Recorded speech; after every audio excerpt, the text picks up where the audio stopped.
Thank you, Jenna. Thank you for inviting me to Transform 2021. Um, I should say the joy as well as the challenge of being the last speaker on any panel is that all your prepared remarks just go out of the window because many of your previous speakers might have dealt with it. So I'll try as far as possible to not be repetitive, but but I also want to take the opportunity to engage with the comments that have gone before.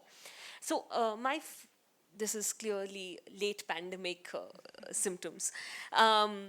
So my topic and my focus is going to be on the role of the law in both securing and I should add in inhibiting reproductive justice for trans persons. And let me begin by exploring this term reproductive justice and the history of this term reproductive justice, how this came into being, because I think that will shed light on the topic.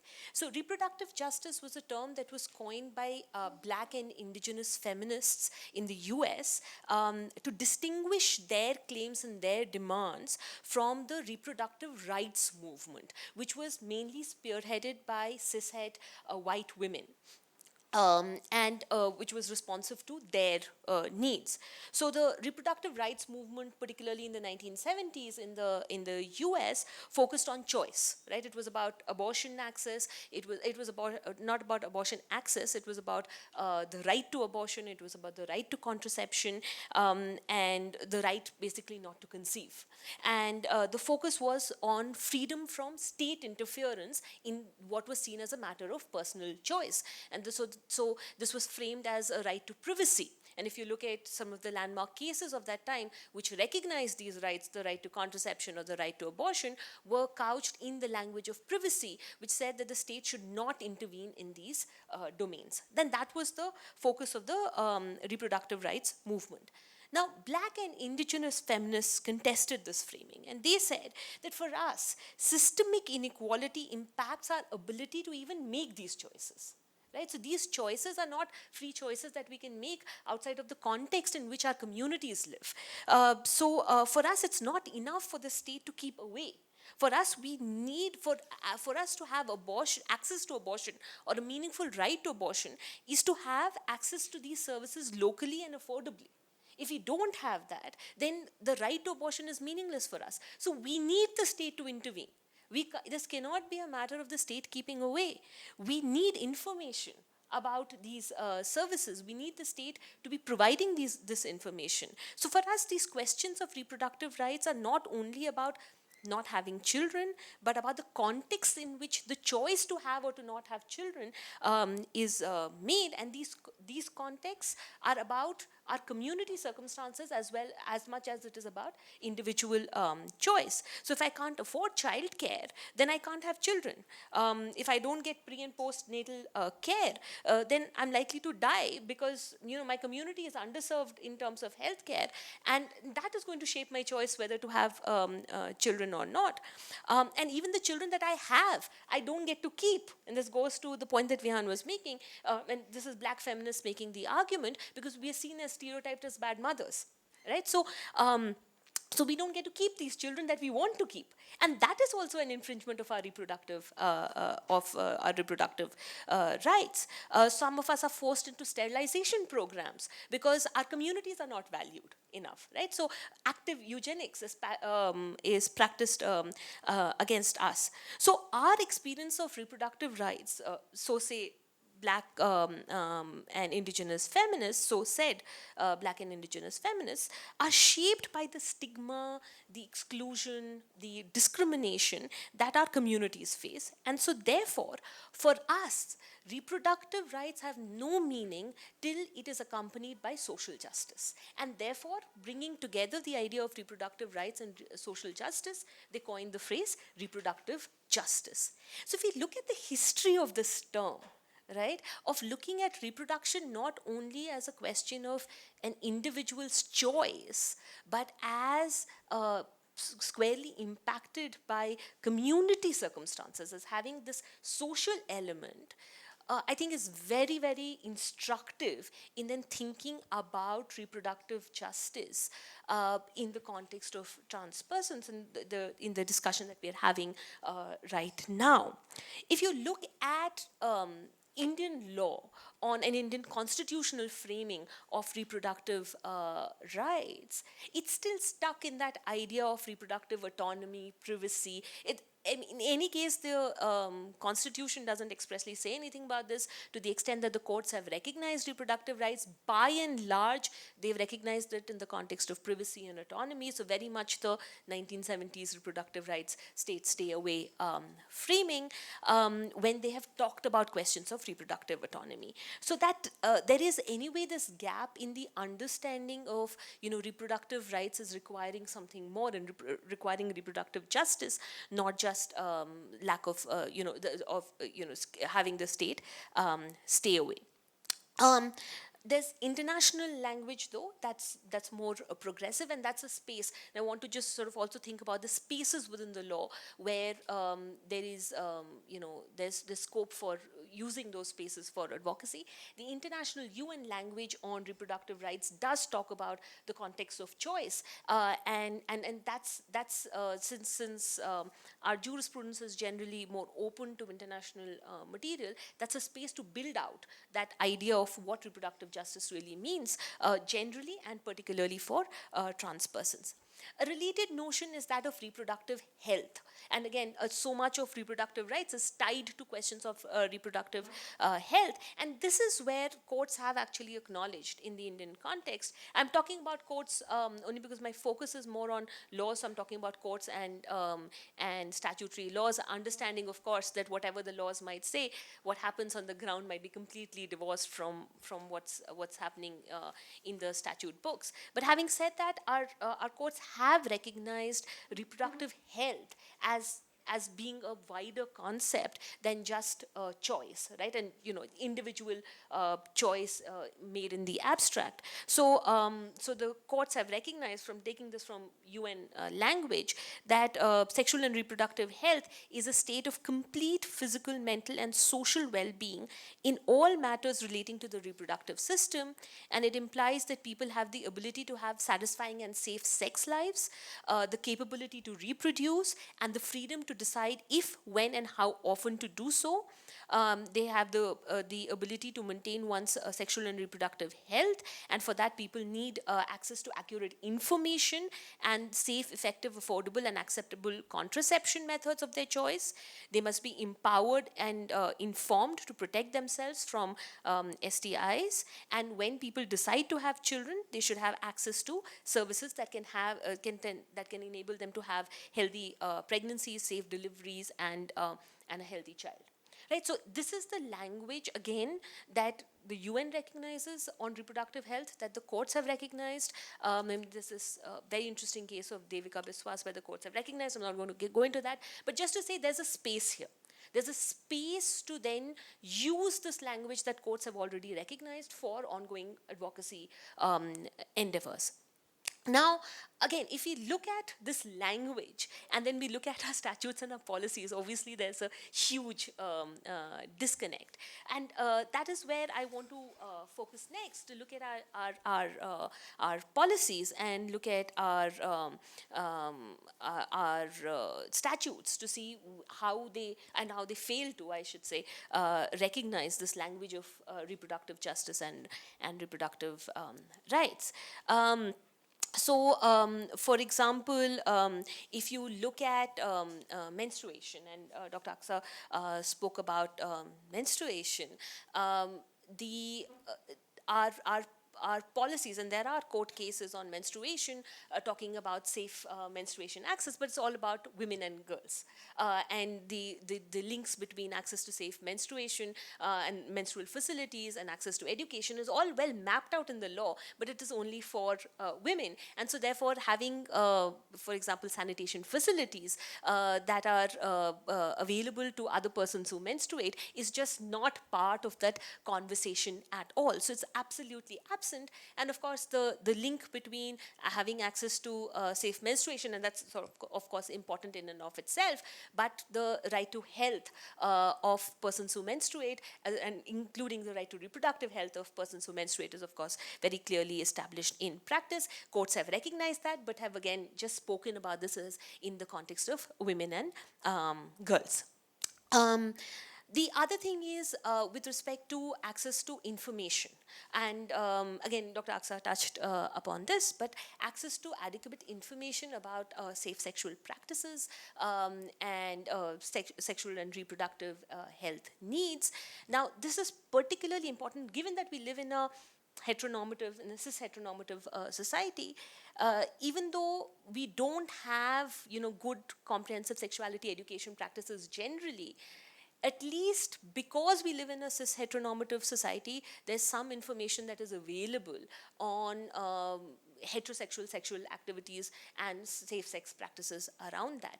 But there is need for additional advocacy and additional outreach, I should say, community activities and outreach to get this information out, particularly, say, to trans adolescents who might require this information. However, our laws, such as POCSO, right, the Protection of Children from Sexual Offences Act, do not recognize sexual activity under the age of 18 as legitimate, right, or legal.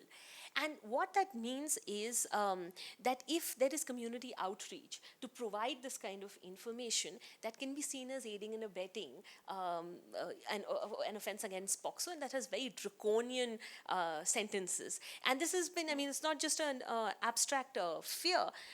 Definitely in the context of 377, this was the experience of where, there were advocacy campaigns around safe sex practices, which were, people who were involved in that were then booked under for aiding and abetting an offense under 377. So there is this concern.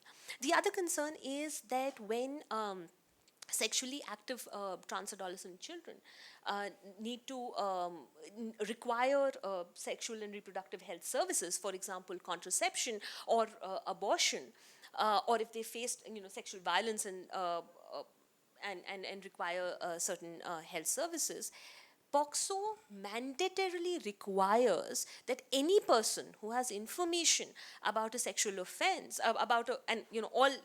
all sexual activity under the age of 18 is a sexual offense, so whether it's by consent or not. So any person who has knowledge has to report it to the police on pain of penalty themselves. And this includes doctors or any other medical healthcare professionals. So now, for this trans adolescent person who wants to who needs sexual and reproductive health services, they have a choice to access those services only by going through the police criminal justice system. And we know that the criminal justice system and the policing system, what experience trans persons have of that system. So what are the chances that a person who is told that, the only way you're going to access these services is to go to the police and we'll have to mandatorily report you, is going to say, yeah, let's go ahead, let's go to the police first, right? And so that becomes a huge site of exclusion. And this is just to say that this kind of thinking of this affirmative actions that the law has to take to make the laws trans inclusive. It's not enough to just step back and say that we won't actively interfere. It's not a question of active interference on part of the state. The state has to affirmatively take steps to ensure that these spaces become and these laws rather become trans inclusive. This becomes a huge problem. I've already spoken about menstrual health, but let me talk a little bit about, so this is about menstrual health, about access to information. Let me briefly talk about abortion, and then I'll move to reproductive desire and some of the laws around that. Now, again, everyone here has spoken about how the gender identity and the reproductive desires of a person, of a trans person, are often at odds with each other. And of course, Section 7 of the Transgender Persons Protection of Rights Act is a clear example that you need to have a surgical intervention, or at least a medical intervention, in order to change your gender. But also, because our laws, such as the MTP, are gender specific, right? You need to be a woman in order to access that law. And if you are not a woman, then the doctor, even if it is a trans affirming doctor, someone who's friendly, is going to think twice about providing that service, because if you do not comply with the terms of the MTP Act, then there are criminal provisions, right? So there are criminal penalties that are attached. So even for someone who is otherwise willing, a doctor who's otherwise willing to provide these services, this is going to be difficult to provide. Um, but that's not the majority of the medical health profession, who are only going to be more than happy to say, use the fact that there is a law as a hope to say, we're not going to provide these services in any case. Now, the Transgender Persons Act says that you cannot be denied medical health services, and there's actually there are some penalties attached to that. But the MTP Act itself gives a way out to doctors from these provisions of the Transgender Persons Act, because it says that these are provisions that can only be provided to women. Right, so that's one kind of way in which the gender identity of a transgender person becomes at odd with their ability to decide, for example, to abort to access abortion services. Moving on to reproductive desires, and again, the previous speakers have all spoken about how very often trans persons are seen as asexual and not reproducing, and so therefore they are completely erased from the legal imagination. Because the law provides legal entitlements or addresses burdens through express categories, this erasure leads to exclusion, right? Because because if there is no express recognition of a person who's going to get some entitlement, or who's entitled to some benefit or some right, then that means that that person is excluded. And that's something that we see in all our laws with respect to reproductive desires. So if you look at adoption laws. Well, if you let me begin with pregnancy more generally. Again, Dr. Aksa particularly has spoken about the distinctive needs that might be there of trans persons who can become pregnant, but the medical curriculum is often very silent. Now, the Transgender Persons Act has a provision which says that there has to be a reform of medical curriculum to be trans-inclusive. Now, that hasn't happened beyond, Dr. Aksa was telling me outside, there's been some GO that has been issued, but beyond that, there's been nothing that has happened. There have been other attempts that have been made, and there can be, again, in building alliances, there can be learnings from some of the other movements where there have been movements within the sexual violence, the groups that work on sexual violence. I know there have been some attempts within LGBT communities, again, cis LGBT communities, to make some changes in the in medical curriculum, and that's a space. There's now a legal requirement for that to happen. So there's some space of engagement there.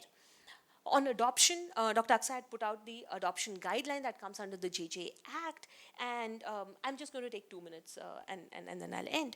Under the JJ Act, if you look at the adoption guidelines, again, Dr. Aksa had put that up, so you would have seen that there's this requirement that adoptive parents be physically, mentally, and emotionally stable, and you can imagine what kind of stereotypes about transgender persons that operate, and again, Vihan also spoke about this, that can exclude them at the very threshold from adoption. But again, if you look at who can adopt, then it has to be either, again, within the marital framework, spouses, or a single female or a single male, right? So there is again this dichotomy between for people who have not changed their gender, who are either non-binary or who do not want to change their gender under Section 7. There is this entire question of how do you access adoption related rights.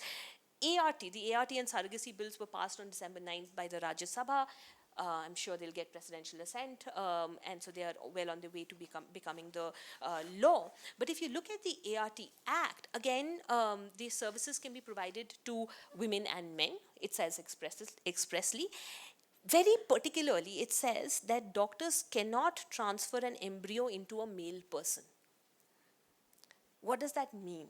You know, how are they defining the category male person is going to be, it's again going back to the idea, right? They either have gender identity or have reproductive justice. What does this mean? This is something that we will have to see. And there's again, I think, a requirement for advocacy on saying, you know, on how you're going to define this provision. I mean, either amend or at least how you're going to define this provision. Surrogacy, of course, is within familial structures. We've moved from compensated to non-compensated, what is called altruistic surrogacy, where the surrogate has to be genetically linked to the intending couple. So anyway, it is within the imagination of a heterosexual marital couple, but even otherwise, there's the requirement of a genetic linkage. Now, again.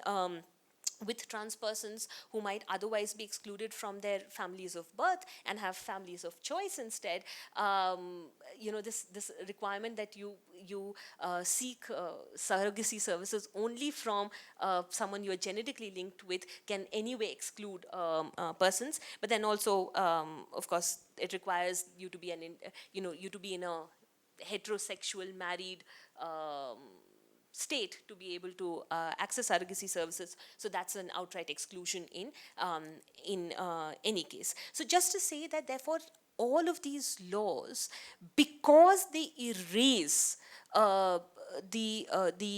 trans existence. I mean, it's not just even the experience, but trans existence, end up excluding trans persons from these various the entitlement to sort of reproductive services in these various ways, from pregnancy to abortion to adoption to ART to surrogacy, or to access to sexual and reproductive health services and rights. So there's a huge disconnect between what the Constitution says and what the laws are saying, and that's space where advocacy can therefore happen, because there is some language, there is some hopeful language from the courts.